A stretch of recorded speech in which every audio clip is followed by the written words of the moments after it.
Little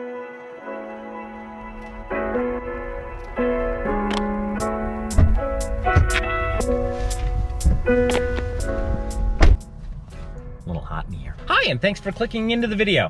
This video is going to be a talking head video and more of a public service announcement. This video is also for US Transit Connects from 2010 to 2013. If you own one or you're thinking about buying one, then settle in for a long-ish yap. My apologies, there's going to be a lot of talking. To be clear, there's no build information in this video. It's more of, again, a public service announcement. I'm going to refer back to my notes here. So if you see me, that's because I'm referring to my notes. Full disclosure, I am not a mechanic in any way, shape, or form. Not by any stretch of the imagination. I learned everything that what you're about to hear from me the old-fashioned way, i.e. I did a lot of research and talked to a whole bunch of people before I made my own purchase of a 2011 Ford Transit Connect XLT with high mileage. So stick around at the very end if you're thinking about buying one of these. All right, lastly, if you are a mechanic and or you have worked on the Transit Connect series specifically, and I get something wrong in this video, or I'm spouting some bullshit, or something, I'm saying something that is entirely inaccurate, I don't want to spread inaccuracies, so please state it in the comments down below and I'll do my absolute world best to try and correct that in any way, shape, or form, and or to do an update. All right, so let's get into it. First and foremost, if you have a Transit Connect and or thinking about buying a Transit Connect from the years 2010 to 2013, and that vehicle has anywhere between 80,000 and 150,000 miles on it, then more than likely you're either in the beginning stages of or are currently experiencing transmission fatigue, and an outright failure is probably in the offing or in your future imminently. This is not to scare you, it's to warn you that you need to start taking care of your Transit Connect lest you are looking at a monster bill, which we will get into in just a little bit. Now that I've gotten all of that out of the way, the issue seems to be that the vehicles were basically underpowered transmission that were designed for passenger cars usage that were put into small cargo van usage. What level of insanity was that? So let's back up for just a moment. A transmission, in case you were unclear, is nothing more than a series of metal gears, sprockets, and gear teeth that allow you to shift from one higher gear to one lower gear, thereby, going a little faster. Metal over time fatigues with age, compression, and pressure. This is exactly the case of the US-based Ford Transit Connects from 2010 to 2013. Again, mine was the 2011 XLT. Put simply, the higher the mileage of the vehicle, the more likely that it is going to more than likely it'll experience a transmission failure at some point between 80,000 miles and 150,000 miles. Some may last a little longer than that, but all four models in that time period will either need a complete replacement or rebuild of the transmission. It seems, and I could be wrong about this one, it seems to depend on how well the vehicle was maintained.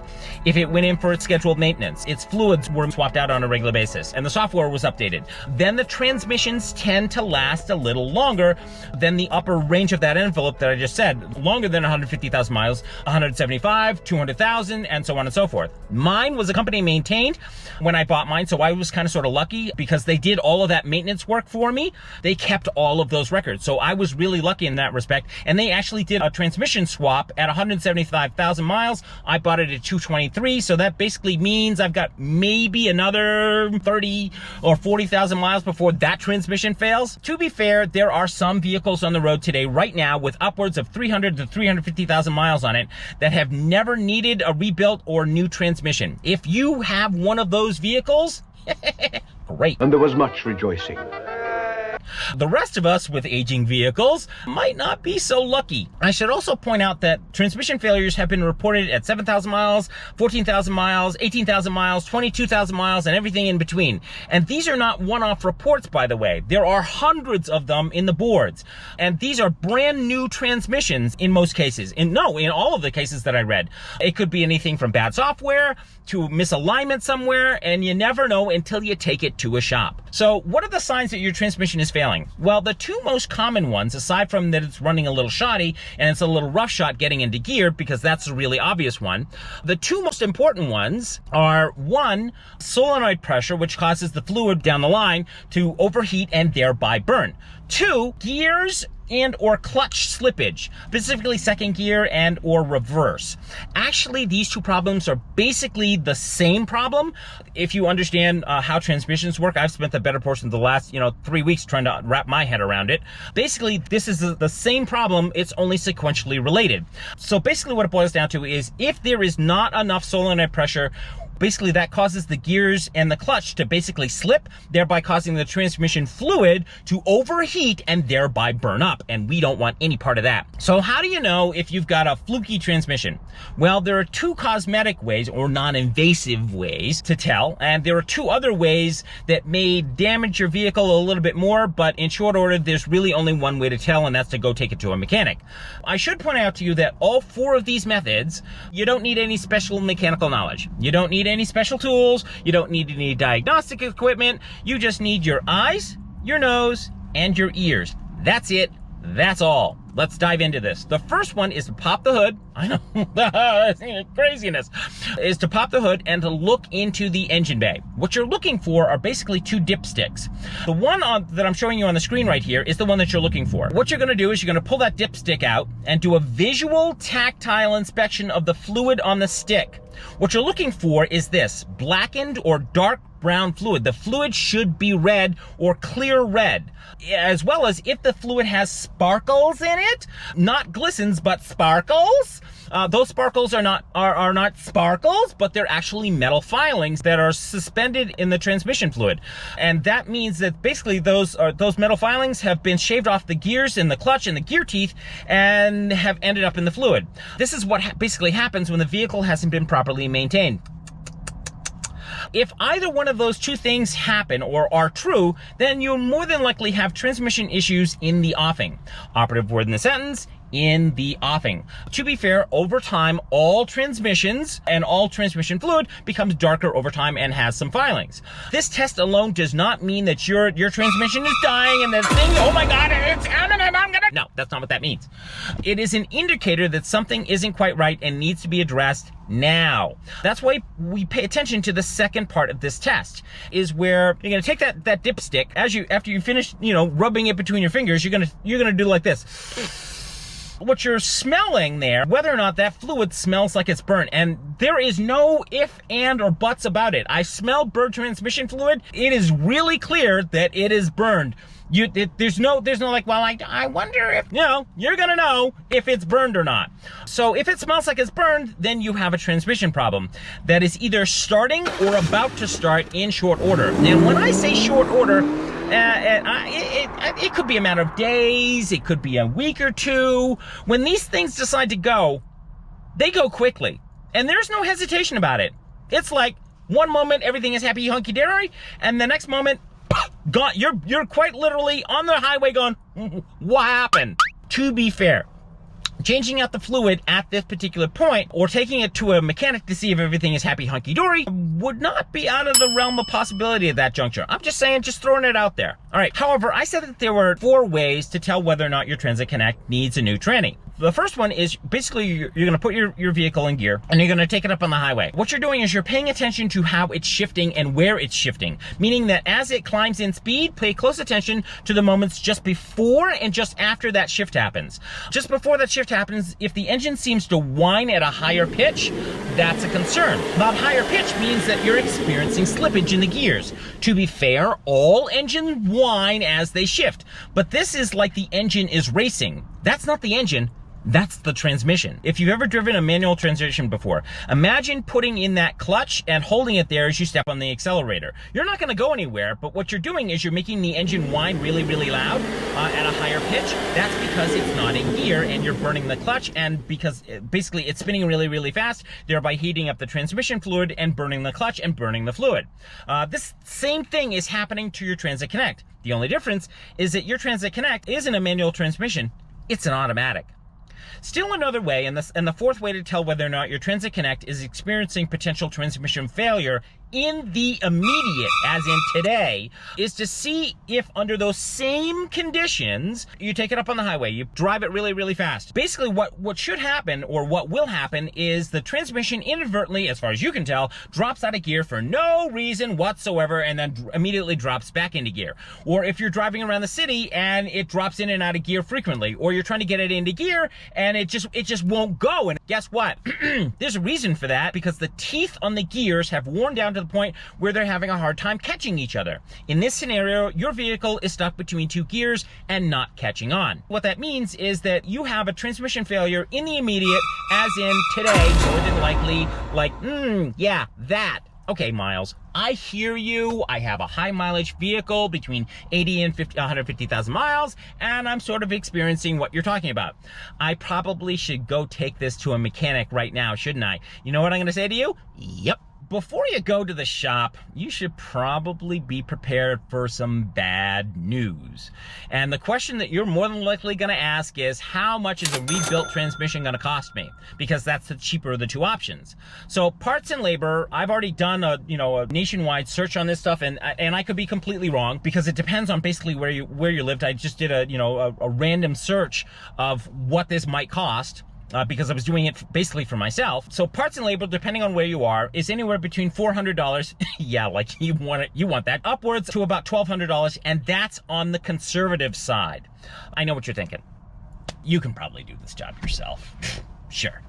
The manuals are all online, and you can read a diagram, right? And because this is basically YouTube, there must be more than a few videos on how to replace a Transit Connect transmission, right? Yeah, there are. There's just one little tiny problem. You're gonna need some very specialized tools, not to mention a winch, because it's heavy. This is not just a few wrenches, a couple of screwdrivers, and a workman's life. Nope, sorry. Unless you have the tools and are set up to do such a replacement and a rebuild without the proper tools, you could do more harm than good. However, if you have a certified mechanic on hand that has the tools and the shop space and the wherewithal to walk you through it, then sure, go ahead, do it. Not to mention, it also makes for some really cool content. There's a content idea. However, for the rest of us, the easier, more effective way is to go get the work done by a qualified professional. And now we get down to the real deal here. Buying a new transmission. So how much is that going to cost you? Well, parts and labor will run you anywhere between $1,500, good luck finding that shop, to about $2,200 or $2,300, and possibly more than that, depending on what's sitting around the transmission, what it's connected to. Wait, hold on a second, Miles. If a rebuilt one is $1,200 and you said conservatively, then why am I buying new? Warranty, baby. That's 2 words, Miles. If you do this at a dealership, not a shop, a Ford dealership will warranty this work for 3, count them, 1, 2, 3, 3 years, and it can be done anywhere in the United States. So basically, you're going to drive it to them, you're going to hand them the keys, assuming that you could drive it in there to begin with, and it's not sitting on the flatbed. You're gonna drive it into them, you're gonna hand them the keys and say, fix it. And you know what? They will, at no charge. That's what you're paying for right there. Yes, there are local shops that could do it cheaper, absolutely. But if you're across the country, the last thing in the world you want is to have to diddle with a warranty that basically you can't use because you're no longer local. Go national, baby. That's the bad news. All right, now that I've scared the living shit out of you, now that I've scared the living shit out of your wallet, all of that stuff that I just said is more than likely a probability. It's not a possibility, it is a probability, and it's a matter of time. There's really no way to know whether or not you got a bad tranny on your hands unless you take it to a transmission specialist and have them pull the fluid. That means a complete fluid change. It's right at that point that you'll know whether or not you have issues or not. Because you're gonna see that fluid coming out of the transmission case. It's either gonna run red, or it's gonna run brown or dark black, and it's gonna have flex in it. And if that happens, you have a transmission problem, and you need to have a very long conversation with your bank and the shop that's doing the work. I'm just throwing it out there. Let's get off the beaten track a little bit. If you're thinking of buying a high mileage Ford Transit Connect, don't be afraid. I just bought one, and it is possible to buy one and, live to tell the tale, as it were. So basically, by watching this video, you're making yourself aware that there are transmission failures with these vehicles. If you're looking at Craigslist or Facebook Marketplace, then there's basically only one question you want to ask. When was the last time when was the last time There, I said it again. Let's do that again. Only one question you want to ask, and that's when was the last time that the transmission was serviced or replaced based on the odometer reading that you posted. And if the answer that you get back is, well, it's never given me a problem, that actually may in fact be true for them. However, it should give you some cause for pause. I'm not saying not to trust the person that you're buying this thing from. I'm simply saying to you, trust and verify at the same time, which is to say, take thee to the nearest transmission specialist before you buy it and pay for a transmission inspection. All right, one more thing before we wrap this whole business up. If you're looking at Facebook Marketplace for Transit Connect with high mileage, because that's what's in your price range, it was in mine, take a closer look at that listing. Sometimes the listing is accompanied by a Kelley Blue Book price range. If it is, whatever that price is, add about $2,000 for a transmission replacement, because that's what's going to happen in your future. Now, if that listing looks a little if they're edging below the listing, then that probably means that they know about the transmission problem and they're thinking, well, you know, I can probably get by. So you might want to bring that up to them and say, so you know about the transmission problem. I know about the transmission problem. I know what Kelley Blue Book says, but let's get real. I'm going to spend $2,000 on another transmission. What can you help me out with here? All right, so I'm just throwing it out there. You don't need to do this today, but if you buy it and it drives fine and your seller seems nice, don't pay attention to the window dressing. Take it to a mechanic immediately before you buy it. Have a transmission specialist look at it specifically. You will be thankful you did. All right, that pretty much wraps up the video. I want to say a heartfelt thank you to my patrons over here, the short list that there is. If you'd like to add your name to that list, see the links down below in the description. If you'd like to support the making of these videos and a whole lot more, and not to mention my Van build, which is upcoming in a couple of weeks, please select the support forum that works best for you. Views, likes, subs, cash, gifts, whatever. It's all good, baby. So thank you very much for watching, and I hope you found this video somewhat helpful and useful. If you did, please leave a comment down below. And oh yeah, by the way, if you're a mechanic, and if I said anything that was not accurate, that I was essentially spouting bullshit left, right, and center, or that I was just that I was pulling, shit out of my asshole, then please leave that down below in the comment section, and I'll try to work it out in the edit. All right, having said that, thank you very much. Have a great day, and I look forward to seeing you somewhere on the road. Bye.